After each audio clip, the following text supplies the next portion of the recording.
अगर आपके जीवन में कुछ भी सही नहीं चल रहा है, बार बार जीवन में कुछ ना कुछ दुख परेशानी आई जा रही है, ठीक है, अब साथ में आपकी जो कामना है वो पूरी नहीं हो पा रही है।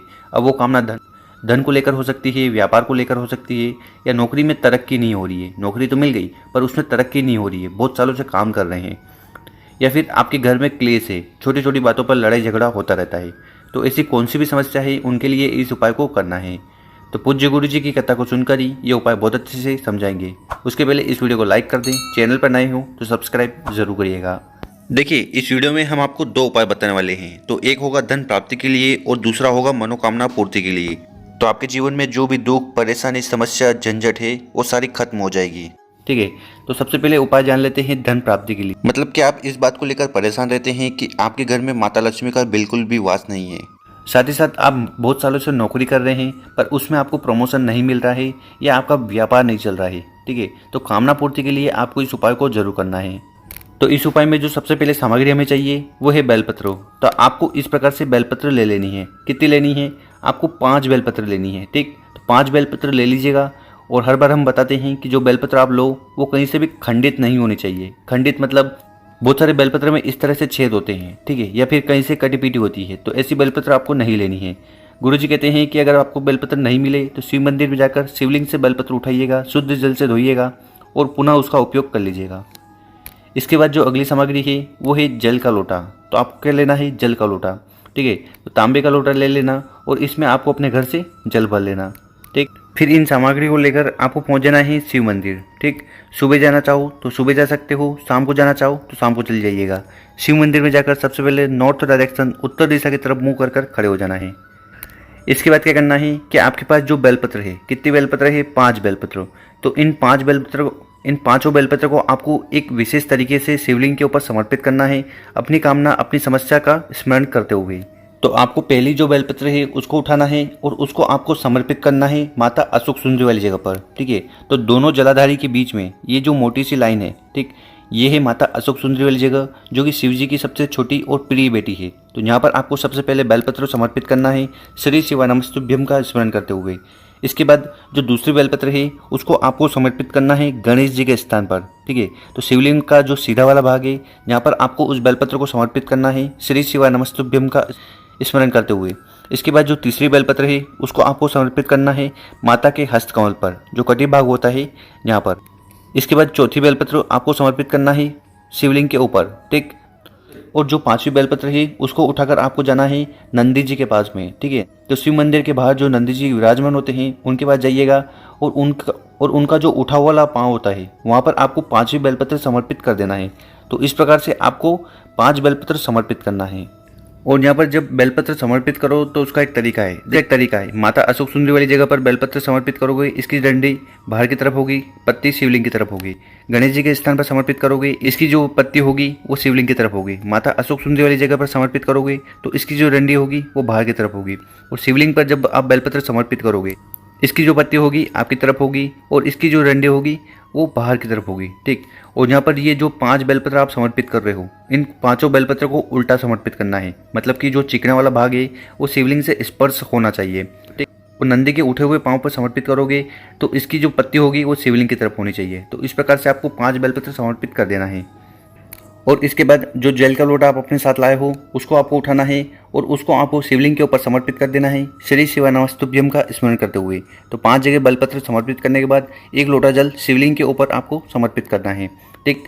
और उसके बाद यहाँ पर आपको बैठ जाना है और आपके मन में जो भी कामना है, जो भी इच्छा है, या जो भी ऐसी विश है जो पूर्ण नहीं हो रही है उसका स्मरण कर भोलेनाथ से कामना कर लेना है कि वो कामना जल्द से जल्द पूर्ण हो। अब जान लेते हैं गुरुजी द्वारा बताया गया दूसरा उपाय। देखिए, ये उपाय भी आपको मनोकामना पूर्ति के लिए करना है। साथ ही साथ आपको इस उपाय को आपके बच्चे के लिए भी करना है, ठीक। अगर आपका बच्चा पढ़ाई में बिल्कुल भी ध्यान नहीं देता, गलत संगत है, मुंह पर जवाब देता है, तो उनकी वो आदत सुधर जाए, इसके लिए भी इस उपाय को कर लेना। तो इस उपाय में क्या क्या सामग्री की जरूरत है वो देख लीजिए। तो सबसे पहले आपको लेना है हरे मूंग। कितने लेने हैं? देखिए, यहाँ पर आपको लेने हैं 21 हरे मूंग, मतलब 21 हरे मूंग के दाने लेने हैं। और जो हरे मूंग के आप दाने लो वो कहीं से भी खंडित नहीं होने चाहिए, तो ठीक है। तो साबुत दाने आपको ले लेना है। इसके बाद जो अगली सामग्री है वो है एक जल का लोटा। तो आपको तांबे का लोटा ले लेना है और इस तांबे के लोटे में आपको अपने घर से जल भर लेना है। गुरुजी बोलते हैं कि जल को विशेषकर आपको अपने किचन, अपने मटके से भरना चाहिए। इसके बाद क्या करिएगा कि आपके पास जो 21 हरे मूंग के दाने हैं इनको आपको अपने हाथ में रखकर मुट्ठी पीस लेना है।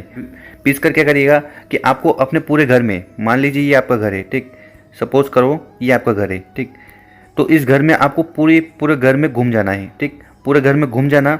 बस आपको बाथरूम और वॉशरूम जो होता है, ठीक है, वहाँ पर नहीं घूमना है। बाकी जितने भी कमरे हैं वहाँ पर आपको वो हरे मूंग के दाने हाथ में लेकर घूम जाना है। घूम लिया, इसके बाद क्या करिएगा, इस हरे मूंग को और लोटे जल को लेकर आपको जाना है शिव मंदिर। कहाँ जाना है? शिव मंदिर। कब जाना है?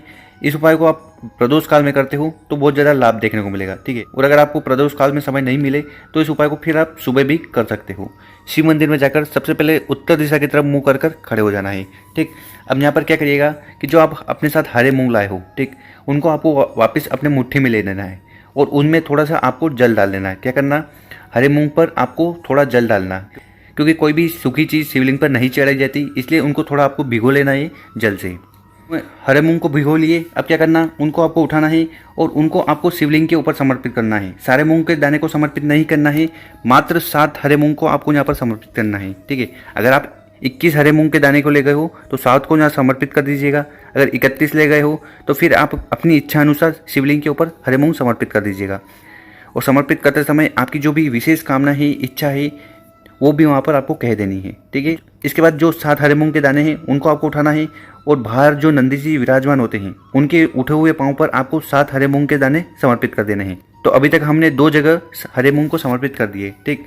इसके बाद क्या करना कि आपके पास जो जल का लोटा है उसको उठाना है और उन हरे मूंग के ऊपर समर्पित कर देना है। श्री शिवाय नमस्तुभ्यम का स्मरण करते हुए, साथ ही साथ जो मन में इस विशेष कामना है उसका स्मरण करते हुए। इसके बाद क्या करिएगा कि आपके पास जो जल का लोटा है, ठीक है, उस जल के लोटे को उठाकर आपको शिवलिंग के ऊपर समर्पित कर देना है, श्री शिवाय नमस्तुभ्यम का स्मरण करते हुए। और गुरुजी जानकर देते हैं कि जब भी शिवलिंग पर जल समर्पित करें तो उसकी जो धारा है वो बहुत ही स्लो होनी चाहिए। तो इसके 2 कारण हैं, एक तो आप अपनी जो कामना है वो भगवान भोलेनाथ से कह लेंगे, और दूसरा जब यहाँ पर हम धीरे जल समर्पित करेंगे तो उसके छींटे उड़कर आपके पाँव पे नहीं आएंगे, क्योंकि बहुत सारे लोग यहाँ पर जल समर्पित करते हैं तो छींटे उड़कर उनके पाँव पर आते हैं। तो ये सबसे बड़ा दोष है और पाप है, तो ऐसा आपको नहीं करना है, धीरे धीरे जल को समर्पित करना है। अब आपके पास 7 और हरे मूंग के दाने बचे हैं, ठीक है, तो इनको आपको लेकर जाना है बेलपत्र के पेड़ के नीचे। तो आप जिस भी शिव मंदिर जाते हैं उस शिव मंदिर के आसपास जहाँ पर भी बेलपत्र का पेड़ हो, ठीक है, तो उस बेलपत्र के पेड़ के नीचे आपको जाना है और जो 7 हरे मूंग बचे हैं उनको आपको बेलपत्र के जड़ में, मतलब कि जो बेलपत्र का पेड़ है उसके नीचे समर्पित कर देना है, श्री शिवाय नमस्तुभ्यम का स्मरण करते हुए। तो इस उपाय में आपको 3 जगह हरे मूंग को समर्पित करना है अपनी विशेष कामना कहते हुए। इसके बाद यहाँ पर आपको खड़े हो जाना है और आपके मन में जो भी कामना है, इच्छा है, ठीक, वो आपको कह देनी है। अगर आप ये उपाय अपने बच्चों के लिए कर रहे हो तो उनके लिए आपको यहाँ पर प्रार्थना कर लेनी है, ठीक। तो कर देखिएगा, बहुत ही आसान सा उपाय है। आपकी जो भी विशेष कामना होगी, इच्छा होगी, मनोरथ होगा वो पूरा होगा।